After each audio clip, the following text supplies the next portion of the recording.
आपने डूबती नैया को कैसे चुन लिया? समाजवादी पार्टी डूबता हुआ नाव राहुल गांधी लगातार भारत जोड़ो जोश और खरोश के साथ इनकी विदाई की तैयारी भी उत्तर प्रदेश की 25 करोड़ जनता कर रही है। लोकसभा उत्तर प्रदेश में है, 40 लोकसभा बिहार में है और ये 120 को आप घटा दीजिए, भारतीय जनता पार्टी कहाँ सत्ता में भी मोदी के प्रचार प्रसार भी कर रही है और कह रही है कि हमने मंदिर बनवा दिया, हम राशन बांट रहे हैं, हम गैस दे रहे हैं, सब कुछ फ्री में दे रहे हैं।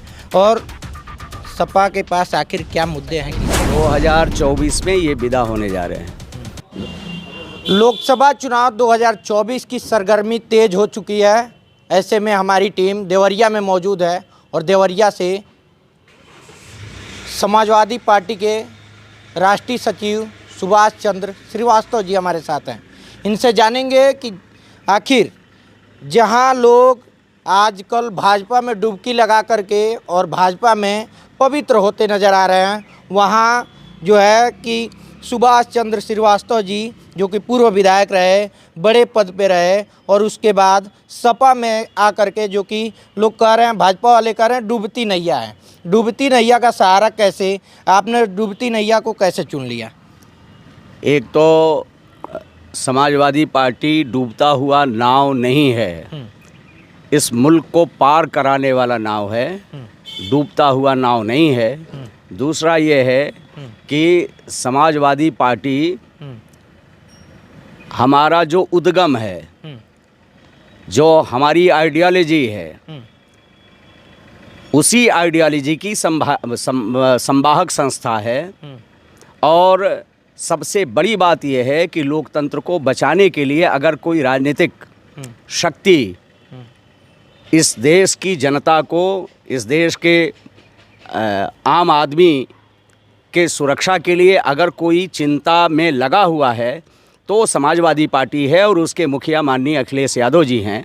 क्योंकि 2024 को जिस ढंग से लड़ने की तैयारी वो कर रहे हैं और जो जनता से उनका संवाद हो रहा है, मैं आपसे कहना चाहता हूं कि ये बहुत बड़ा एक तरह का धर्म युद्ध है और इस धर्म युद्ध में उनकी भूमिका अर्जुन जैसी है।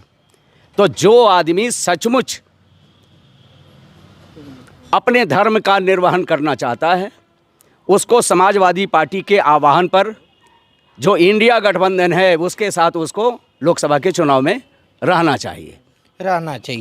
इंडिया गठबंधन का आपने नाम लिया। इंडिया गठबंधन जो है, लोग जो भाजपा के जो पार्टी के नेता हैं सभी लोग कह रहे हैं कि राहुल गांधी लगातार भारत जोड़ो यात्रा कर रहे हैं।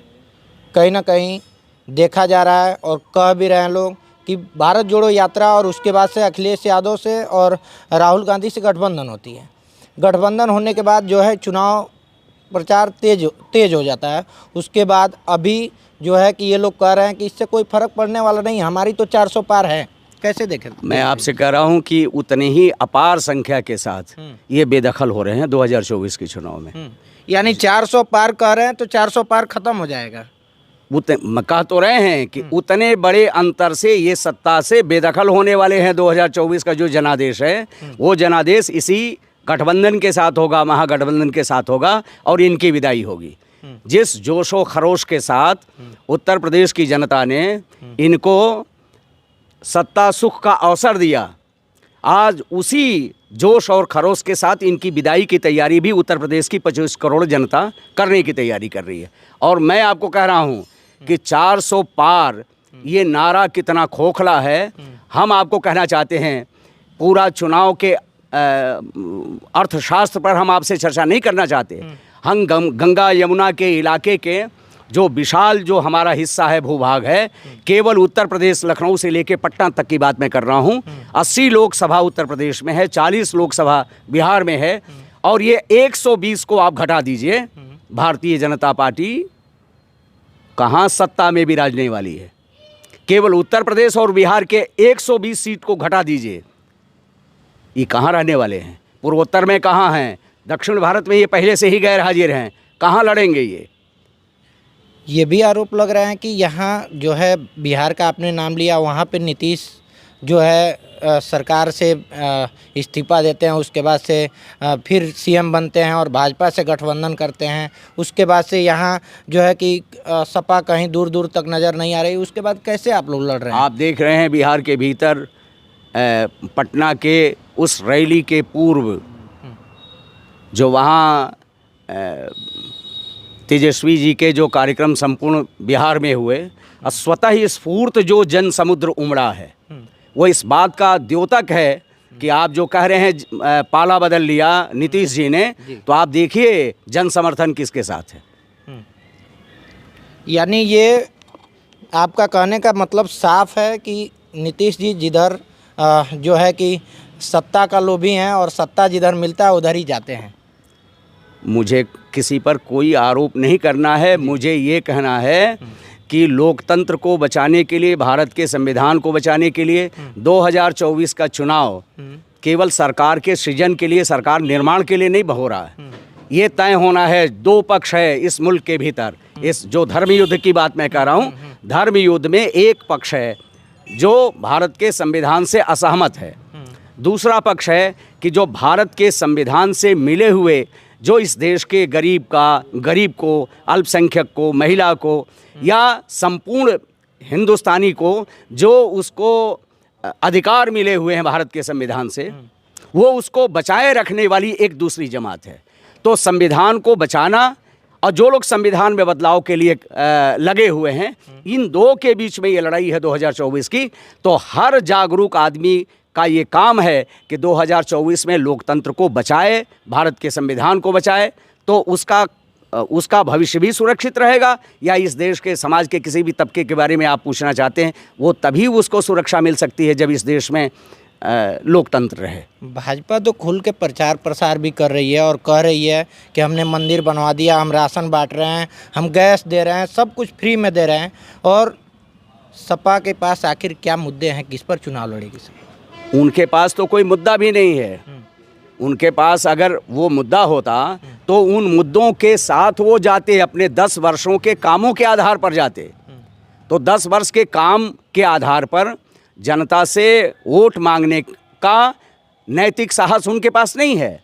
इसीलिए दूसरे तरह के मुद्दे जिससे समाज विभाजित हो, उन विभाजनकारी मुद्दों को ही वो हवा देने में लगे हुए हैं। उनको अपने किए गए कार्यों को जो उन्होंने डिलीवर किया है 10 वर्षों में, उन पर उनको भरोसा नहीं है, क्योंकि वो जानते हैं कि इस देश में कितना आक्रोश है बेरोजगारी के सवाल को लेके, गरीबी के सवाल को लेके, भुखमरी के सवाल को लेके। कौन ऐसा व्यक्ति है जो विश्वविद्यालयों में प्रोफेसर नहीं हैं, नीचे के विद्यालयों में शिक्षक नहीं हैं, उसके बाद भी आप कह रहे हैं हिंदुस्तान विश्व गुरु होने जा रहा है। 1 अरब से ऊपर के इतने बड़े देश, जहाँ इतना बड़ा अपार मानव संसाधन जिस मुल्क के भीतर हो, अगर सही अर्थों में इस देश की सरकार काम की होती तो ये सबसे शक्तिशाली राष्ट्र होता। लेकिन ये कितना शर्मसार करने वाली बात है कि 1 अरब के मुल्क में 80 करोड़ 84 करोड़ लोग पिछले कई वर्षों से पीडीएस की दुकानों से मिलने वाले फ्री राशन पर जीवित हैं। वो मुल्क कैसे दावा कर सकता है कि हम अमेरिका का मुकाबला करेंगे? हम संपन्न देश हैं? कहाँ संपन्न देश हैं? किस मानक पर हम खरे उतरते हैं? कहने के लिए हो जाएगा कि हम अमेरिका के बराबर हैं। 2047 का लक्ष्य लेकर के चल रहे हैं, क्या 2024 में ही मटिया फलित हो जाएंगे या 2047 तक? 2024 में ये विदा होने जा रहे हैं। 2024 में ये विदा होंगे। 2024 में उन लोगों की सरकार बनेगी जो इस मुल्क को सुंदर बनाने के लिए, गांधी, लोहिया, जयप्रकाश नारायण के रास्ते पर भारत के निर्माण के लिए जो लोग कृत संकल्पित हैं, उनकी सरकार बनेगी। चलिए, तो हमारे साथ सपा के राष्ट्रीय सचिव सुभाष चंद्र श्रीवास्तव जी थे और इनसे हमने बातें किया और जाना, इनके विज़न के बारे में जाना, इनके पार्टी का विज़न क्या है, इनके बारे में जाना कि आखिर पार्टी किन बेस पर चुनाव लड़ रही है और यहाँ जो है कि अभी देश की राजनीति की हालात क्या है, उस पर हमने इनसे बात किया। बाकी आपकी क्या विचार है, इस कमेंट सेक्शन में अपना विचार ज़रूर रखें और इस वीडियो को जितना हो सके शेयर करें। धन्यवाद। जय हिंद।